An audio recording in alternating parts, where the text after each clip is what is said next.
जय यीशु की। मैं हूँ प्रियंका डामोर और आप देख रहे हैं रेडियो वृता शीर्षक की हिंदी सर्विस। कलीसियाई समाचार में आप सभी का स्वागत है।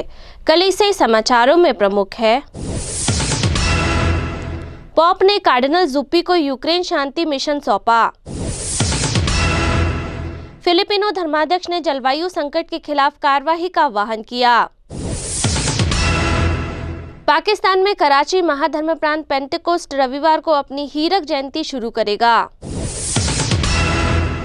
गोवा उच्च न्यायालय ने पसंद के धर्म का पालन करने का अधिकार बरकरार रखा। दंगे से प्रभावित मणिपुर में ईसाइयों को धर्मांतरण का खतरा। कैथलिक धर्म बहनों ने कर्नाटक में हिंदू मंदिर की देवदासियों का पुनर्वासन किया। कोटार के धर्माध्यक्ष ने कैथलिक युवाओं से समाज में बदलाव लाने का आग्रह किया। अमृतसर में प्रोटेस्टेंट चर्च के हमलावरों के खिलाफ मामला दर्ज। अब जानते हैं समाचार विस्तार से। पोप ने कार्डिनल जुप्पी को यूक्रेन शांति मिशन सौंपा।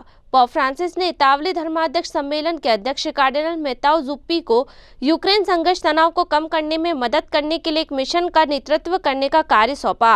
वाटिकन प्रेस कार्यालय के निदेशक मेत्ताओ ब्रूनी ने शनिवार शाम मिशन की खबर की पुष्टि की। पत्रकारों के सवालों के जवाब में निदेशक ब्रूनी ने कहा, मैं पुष्टि कर सकता हूं कि पोप फ्रांसिस ने बोलनाया के महाधर्माध्यक्ष और इतालवी धर्माध्यक्षीय सम्मेलन के अध्यक्ष कार्डिनल मेत्ताओ जुप्पी को एक मिशन का नेतृत्व करने की जिम्मेदारी राज्य के सचिवालय के साथ समझौते में सौंपी है, जो यूक्रेन में तनाव को कम करने में योगदान देता है।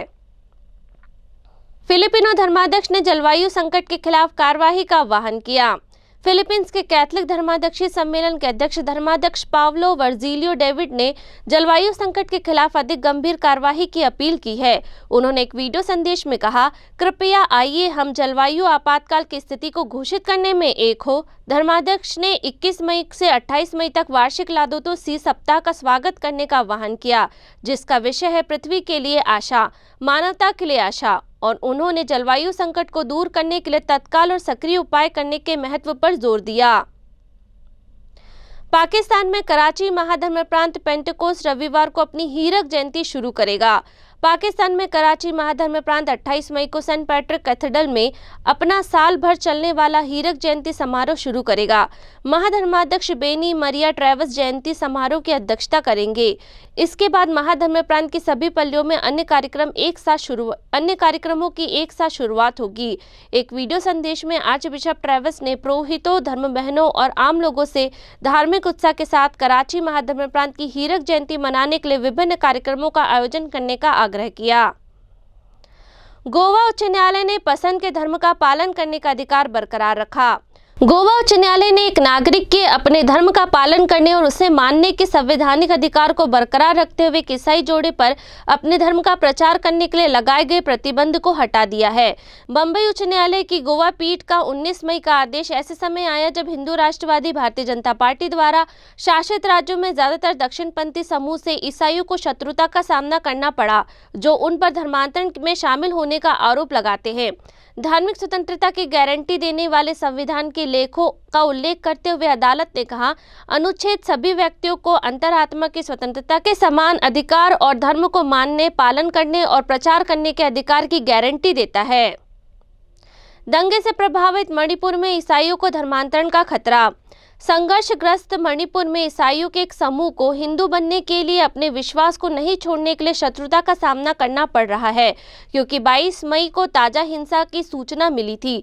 कुकील आदिवासी समूह और राज्य के बहुसंख्यक मैती समुदाय के बीच 3 मई को दंगा भड़काने के बाद मणिपुर राज्य में अधिकारियों ने सुरक्षा कड़ी कर दी और 3 सप्ताह के लिए कर्फ्यू बढ़ा दिया। चर्च के एक वरिष्ठ अधिकारी ने कहा कि तनाव जारी है, क्योंकि कुछ मैती लोग अपने बीच के ईसाइयों को अपना धर्म छोड़ने और हिंदू धर्म में शामिल होने के लिए मजबूर कर रहे हैं।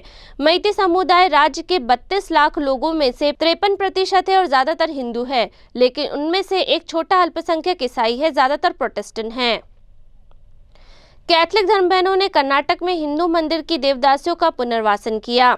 बचपन से देवदासी के रूप में रह रही गदम्मा नहीं चाहती कि उनकी बेटी हिंदू मंदिरों में महिला नर्तकी होने की दमनकारी परंपरा का पालन करे। गदम्मा ने ग्लोबल सिस्टर रिपोर्ट को बताया, जब मैं 12 साल की थी तब मैं अपने गांव की परंपरा के तहत एक देवदासी बन गई थी, लेकिन मैं चाहती हूं कि मेरी बेटी पढ़े और एक सम्मानित जीवन जिए। देवदासी कर्नाटक में एक धार्मिक रूप में स्वीकृत प्राचीन प्रणाली का हिस्सा है, जहां लड़कियों को भगवान या देवी का दास के रूप में पेश किया जाता है। देवदासियों का शाब्दिक अनुवाद युवावस्था तक पहुंचने से ठीक पहले है। देवदासी के रूप में वे धार्मिक अनुष्ठान, संगीत, नृत्य और धार्मिक सेवा में मंदिर की सेवा करती है। वर्षों से यह प्रथा वेश्यावृत्ति और नृत्य के जीवन के लिए एक मजबूर समर्पण बन गई, विशेष रूप से मंदिर के पुरोहितों और उच्च जाति के अभिजात वर्ग के मनोरंजन के लिए। कोटार के धर्माध्यक्ष ने कैथलिक युवाओं से समाज में बदलाव लाने का आग्रह किया। कोटार के धर्माध्यक्ष ने कैथलिक युवाओं को समाज में परिवर्तन के उत्प्रेरक बनने की याद दिलाई। तमिलनाडु युवा आयोग के अध्यक्ष धर्माध्यक्ष नजरीन सुसई 23 मई को युवा कैथलिक छात्र युवा छात्र आंदोलन के प्रतिभागियों को संबोधित कर रहे थे। इंटरनेशनल यंग कैथलिक स्टूडेंट संगठन जो एक ऐसी दुनिया की स्थापना के लिए समर्पित है जो शांत, न्यायपूर्ण और टिकाऊ है। IYCS 1946 में स्थापित एक विश्वास आधारित युवा आंदोलन और कैथलिक विश्वास से प्रेरित ने छात्रों को अपनी गतिविधियों के माध्यम से रचनात्मक सामाजिक परिवर्तन के डिजाइनर और एजेंट बनने में मदद की है। यह अत्यधिक गरीबी को समाप्त करने के लिए वैश्विक एकजुटता को बढ़ावा देकर लचीला मानवीय कार्यवाही विकसित करने, असमानता और अन्याय का मुकाबला करने, शांति को आगे बढ़ाने और पर्यावरण की रक्षा करने के लिए काम करता है। अमृतसर में प्रोटेस्टेंट चर्च के हमलावरों के खिलाफ मामला दर्ज। अमृतसर में पुलिस ने एक प्रोटेस्टेंट चर्च पर कथित रूप से हमला करने वाले और बाइबल का अपमान करने के लिए एक सिख धार्मिक आदेश के खिलाफ मामला दर्ज किया है। यह मामला 21 मई को रविवार की प्रार्थना के दौरान पंजाब राज्य के दूसरे सबसे बड़े शहर अमृतसर के राजवेला में एक चर्च में हुआ था, जब निहंगों का एक समूह एक सशस्त्र सिख योद्धा आदेश के सदस्य तलवारें लहराते हुए अंदर घुस आए थे। ईसाइयों ने कहा कि उन्होंने ईंट और पत्थरों से पथराव कर जवाबी कार्रवाई की, जिससे निहंगों का घटनास्थल से भागने पर मजबूर होना पड़ा। अज्ञात लोगों के खिलाफ अमृतसर ग्रामीण पुलिस में मामला दर्ज किया गया है। इसी के साथ कलिसिया समाचार समाप्त हुए। अगली बार फिर मुलाकात होगी नई खबरों के साथ। नमस्कार।